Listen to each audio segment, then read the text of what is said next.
we'll be talking about simple tips to make phaco easy. And I would like to call upon Dr. Venkatesh to take us through easy steps, or what do you say, pearls to get a perfect Capsulorrhexis.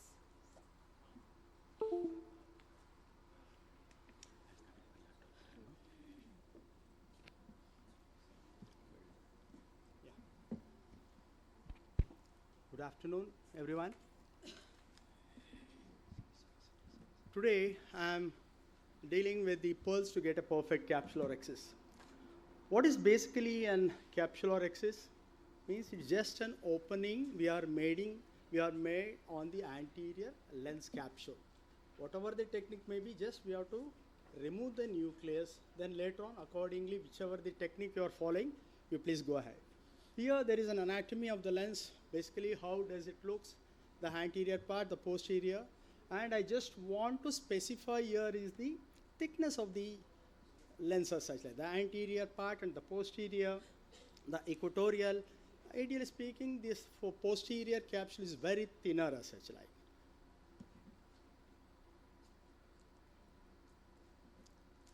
Now let us discuss what do you mean by capsulotomy. Like normally we do the capsulotomy earlier. It is 3 types as such, like. The first one is the can opener capsulotomy, where a rag but a circular opening in the anterior capsule by creating a multiple puncture. We do a multiple puncture as such, like, but it has its own advantages and the disadvantages, like it is easy to learn, it facilitates the superior nuclear prolapse, and easy to do in a small pupil case. Removal of subincisional cortex is very easier, but at the same time the disadvantages are there will be a lot of radial tears, and capsule tags may occlude in the irrigation aspiration port. Sometimes there will be an eye wall decentration. And also there will be poor support for the PCI wall in a PCR. The other technique is the envelope technique. The envelope technique, where we do a linear incision made in the upper 1/3 to the middle 1/3 of the anterior capsule. Again, it has its advantages and the disadvantages part. Then advantages is the minimal tissue trauma will be there, almost intact capsular bag. Capsular polishing is very easier. In a case of PC rent, we can implant the lens in the anterior sulcus IOL as such, like.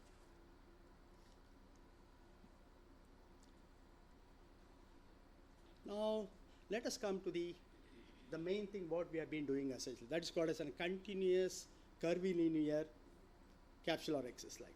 So it is independently developed by Drs. Howard Gimbel and Thomas Newman. It is universally acknowledged, like, as one of the fundamental elements of modern phaco surgical technique. What is the physics behind? First, this is the technique usually I followed. Here, the video. Can you start the video, please?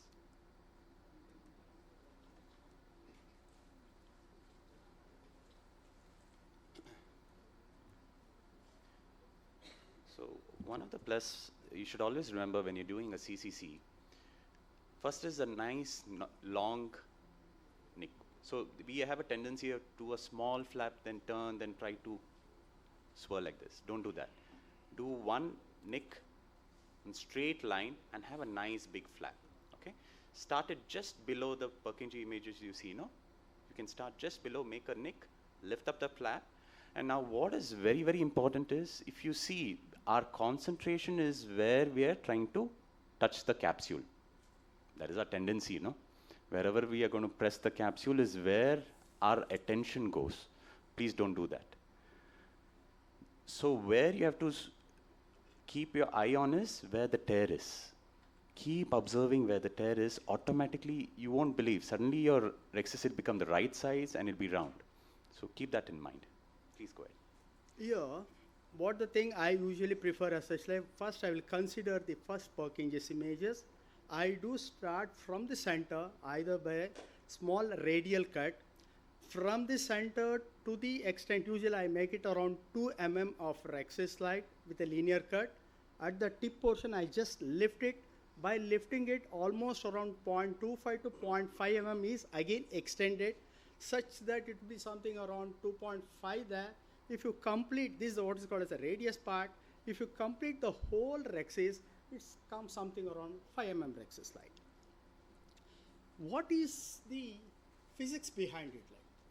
Before going to the physics part, basically I just want to tell the 3 important things that is taking place in an rhexis part. Number 1 is the force, and number 2 is the stress, and the third one is the strain. I will just demonstrate with a small test like. What is an shearing technique or the shearing force? Just take a paper. If you just take a paper, see here you just hold it. If you hold, if in the center of the point, if you just stare it like. If you just stare it like. Here the force will be acting exactly in this portion. The other part, there is not much of a strain. This is called as an shearing force, where in a regular rhexis we are following as a shearing force technique. Similarly, just see in the figure. Area X remains stationary while area Y is pulled from point A to point B in order to tear this material from point A to point B. This is a little bit of a mathematical, I just don't want to go in depth. And ultimately all the pulling force, all the pulling force is concentrated this portion like. At point of the tearing, even though the Y portion be engaged by the cystitome. Now coming to the ripping force. This is what I told is the shearing technique, whereas the ripping is, in a shearing technique, only single capsular layer is affected. Whereas in a case of a ripping, I am applying a force, that the force in a shearing is in that manner, but in a ripping force, just see it like. If you pull it there, here, the ripping force, both the sides, the force is acting. Especially in a ripping force, the number of zonules or the number of capsule damage is more. That is, it's more than 2 to 3 or 4 as such like. Sometimes we have to use both shearing, that of a ripping force, simultaneously in the case of an intermittent cataract or whenever there is an vitreous thrust. This again, just focus on that part, the right lower.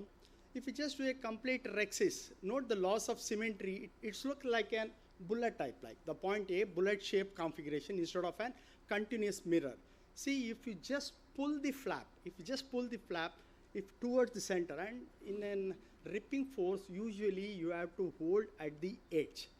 Whereas in this, if you just pull it, the rhexis will become smaller. I just don't want to go depth in that part. This is what basically you have to think of shearing and the ripping forces like. Yeah, just see this video. Just focus on this. Here, again, the same technique I have been following like. I just went to 2 mm. Suddenly there is a jerk there. So initially I was following a shearing. If I just applied more, that will extend it like. So be careful while doing an rhexis, where sometimes this may cause a bit of problem like. So if by chance it's not a complicated case, okay? Let's say it's a clear-cut case and when you're doing your rhexis. At any point you feel it is going to the periphery, that means you're putting more pressure while you're pushing the capsule. Keep that in mind. That means you have to immediately reduce the force you're applying and then slowly start moving. So that you have to keep in mind. That is provided it's a normal case. There are other cases where it has a tendency to move away. That's different. But in normal cases, do not. That means you are putting extra force. Keep that in mind. What are the basic instruments used to make a capsulorrhexis? Obviously, we know that it is a cystitome. Then comes the utrata forceps, then the micro forceps, and the femto such like. How to make a perfect capsulorrhexis? Number 1, first and foremost thing, maintain the AC depth. This is very important. Like that will be compensated by the viscoelastic in the anterior chamber, which counters the vitreous pressure, and at the same time it relieves the stresses over the zonule slide. Just focus on the picture as such like. Secondly, the centration. Centration, see, we can focus on the first Parkinson's image, start from there, and if the facilities are available like Callisto or nothing like that, automatically the centration can be utilized there, and we can easily done the centration part like. Thirdly is the sizing. Sizing is usually very important. Why in the sense means, if you just 1 millimeter of smaller to the optic size, so that there is 1 millimeter overlapping of the IOL. So optic overlapping of the IOL optic, that gives a shrink wrap effect where that IOL doesn't pop it out. Then doing a complete inverse like. So whenever you are doing, this is the courtesy by NSR like, see, whenever you are doing a rhexis, at the last portion, the last pull of the rhexis should be directed inwards. Then ensure that the rhexis is complete and there is no tags. Just focus on this. Focus on the video. See, that is the technique where at the last portion, you just pull it inside the tag that should be forward, projecting towards inside.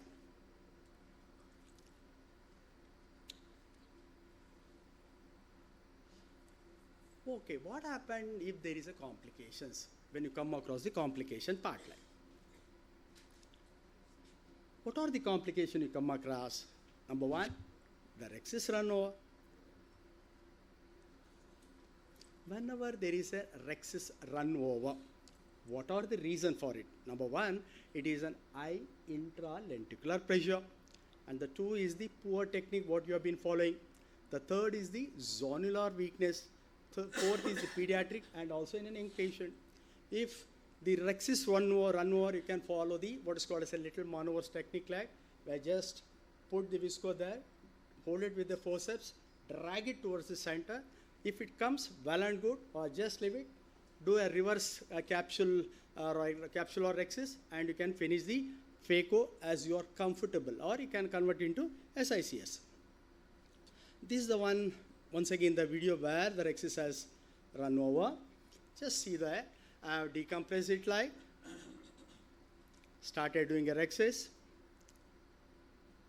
When I am completing almost 3/4 of the rhexis, suddenly there was more of an intralenticular pressure.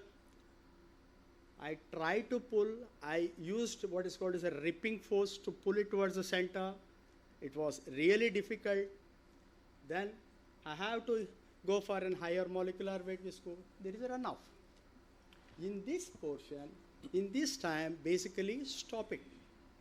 So what do you think went wrong when you saw that case? No? So what do you feel, anybody has anything that, where it went wrong and it started running away? Any? Okay. Anything else? Could you, yes. Could you come to just that spot where it started extending? Just forward it a little bit, please. So now you have to see the force at which he was trying to pull it towards the center. So if you realize how to pull a technique, pull a rhexis which is running away, is first you start pulling in the opposite direction, right? And then once you have a stretch, now see now, just hold on. Now look at the direction. And that's it. So actually what should have been is, if at all you're feeling it's extending, don't try it from the same side, because you can't do that technique of pulling it towards, because it is just under the side port. That is the most challenging part. So what we need to do is change hands, hold the same place, pull it on the opposite side where you were trying your rhexis, in the same plane of the capsule. Once you have a stretch, then pull it towards the center. Then it will just come back. So this is something that we need to. Yes, please. Oh, yes. So if you see the point where he went off, because it was the wrong direction, he felt it was running away a little, he filled in visco. Then he started just pushing inwards. So that will extend if there is interlenticular pressure. You can't just go inwards. And it was inwards and up. So the technique is, if it's running away, you have to pull it on the opposite side, in the sense that in the direction you have already finished. You have to hold it. No, not forwards first. First, you need to stretch it against it, against the direction. He'll show you the technique, how you're actually doing it. Again, he'll explain that. So once he's explaining that, then you'll realize what went wrong here, because it went in the other way. So if you're in the same side port, if you try it, you cannot do that maneuver at all. It's not possible. So you need to interchange, hold the capsule, and he'll explain the direction on exactly how it needs to be built. He'll show you the images, and then it'll be much easier. And this automatically I have to go in the other way around. I have to go in the opposite direction, finish the rhexis. I was comfortable in doing the phaco and implanted the lens. Here, implanting an IOL, whatever the haptic portion should be perpendicular to the runover portion. That's, you have to think. If you should not put an haptic where at the runover portion, it should be exactly perpendicular to that.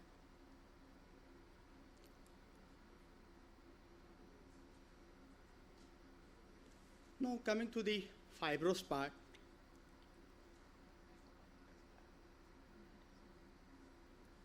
So can you come back to the images behind?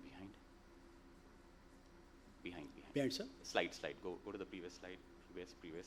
The video slides. Yeah, before the video. Before this. Yes. So this is the technique, okay? See, now you can see the left top image. So that's the A, B, C, D, correct? So A part is where it's running off. B is next. Now hold that running off part, pull it towards the side you have already traveled. Okay, they should be at the capsule plane. Have a stretch. There should be a stretch. Then once you have the stretch, you pull it inwards. That's when it will come back. Without the stretch, you can't pull inwards. If you pull inwards, it will go out. Okay? Next, please. Is it clear? Simple, no?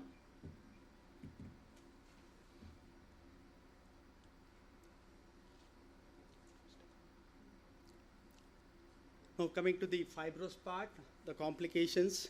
What do you mean by a wrinkling? Wrinkling is a sign of weak zonules. The tips to remember is direction of pull should be from the centropetally, number one. Secondly, always start away from the weak area. These are the 2 points you should be very careful whenever you see a fibrous or a wrinkling as such. Like, I'll just show a video one. This is the one video.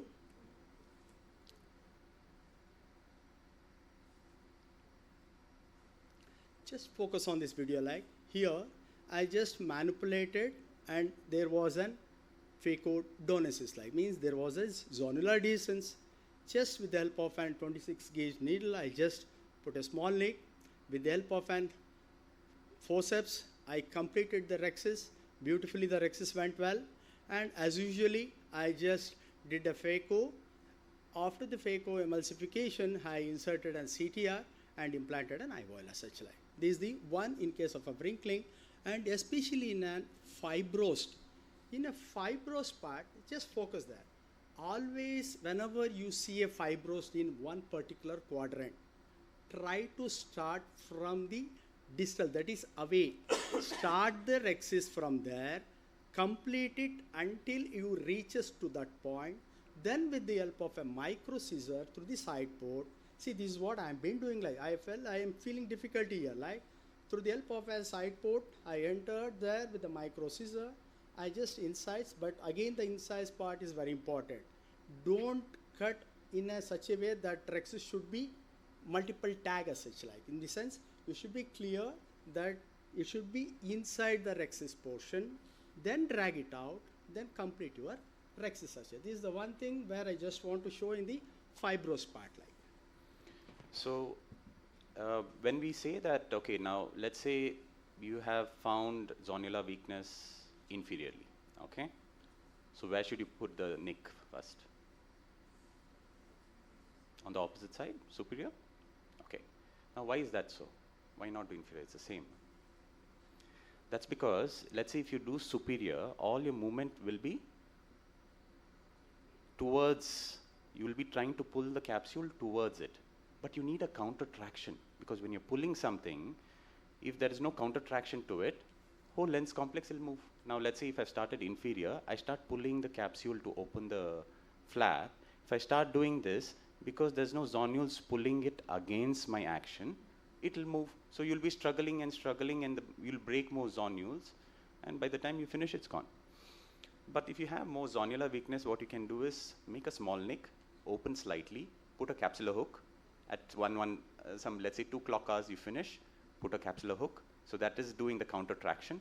Then you increase the flap, then put one more capsular hook, and then complete it like that. That's also one way when it is very challenging to even do that, so that you don't damage the zonules further. Okay? Thanks. Done? I think Just another 2, 3. Finish.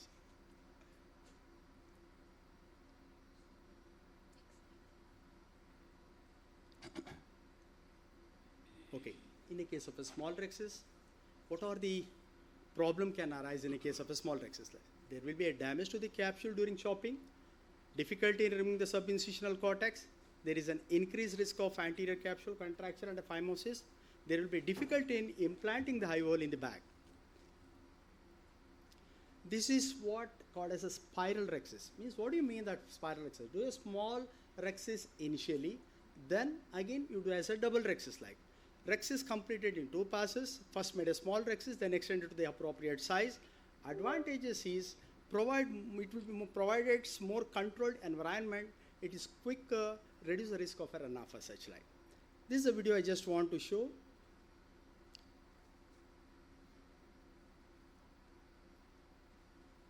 I did a small rhexis and I completed the rest with the spiral rhexis part line.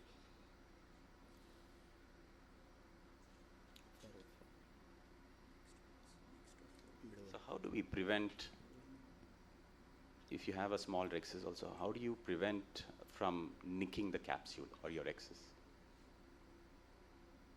So one way is to create a pattern, okay?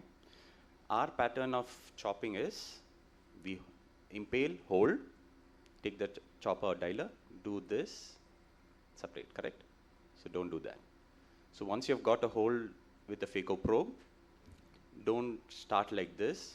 First start from the center, touch the capsule, not the capsule, sorry, the cortical matters, go to the periphery, then chop. So that means your tip is always in the right plane. No matter where your rhexis is, it's always, if you create this kind of a pattern every time, you create muscle memory. So no matter what size of rhexis you have, you'll never hit it. So even if you don't visualize it, you are safe. Then what are the 2 stages of capsulorrhexis?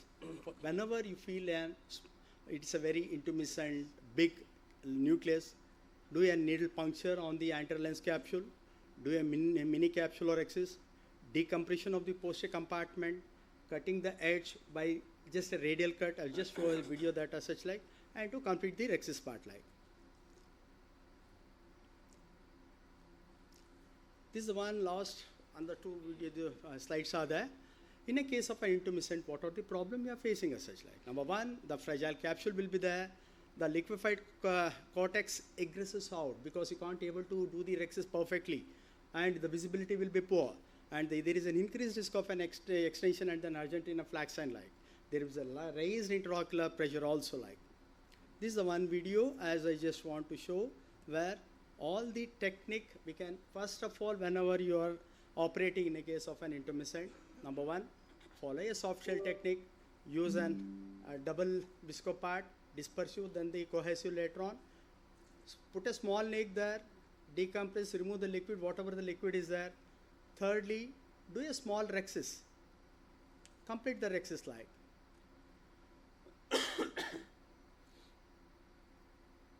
This is the spiral part as such like, and the fourthly, I do what is called as a small nick radially. That's important like.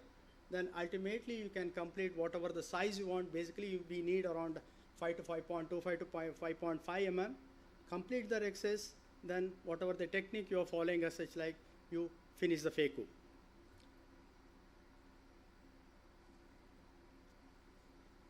Techniques of capsulorrhexis in an intermittent. Number 1, as I told you, soft shell technique. Number 2, needle decompression, phaco capsulotomy. number 3 is the YAG anterior capsulotomy. Here, I have, prior to surgery, I have done a small nick with a YAG cap. Just see there is a rag in the center part of the anterior lens capsule. Comfortably finished the rhexis. There was no run over, there was no tag, no problem or the run over as such like. There is no issues at all. There is no lenticular pressure because of whatever the fluid was there is already came out from the lenticular part, which is in the AC as such like. Dr. Venkatesh, can we just move forward to the YAG one and then we'll Back, go sir? to the YAG. Back. YAG. Back. This is post-YAG, huh? Yes, sir, post-YAG, sir. Super. Go So back. this is a non-contact one. So what we do is, on the day of surgery, you do a YAG in the center. Go back. So it reduces the interlenticular pressure. Yeah. So this is 100%, you won't get a Argentina flag sign. 100%. There's no doubt on it. But it doesn't mean that it cannot run off to the side. So you still have to be careful, you still have to take care. But Argentina flag sign is 100% you can avoid with this technique. Okay? Shall we? Yes, sir. Single shot, finish it. I think we are Yes. short. Thank you. Thank you so much, sir. I think you wonderfully covered all how to get that perfect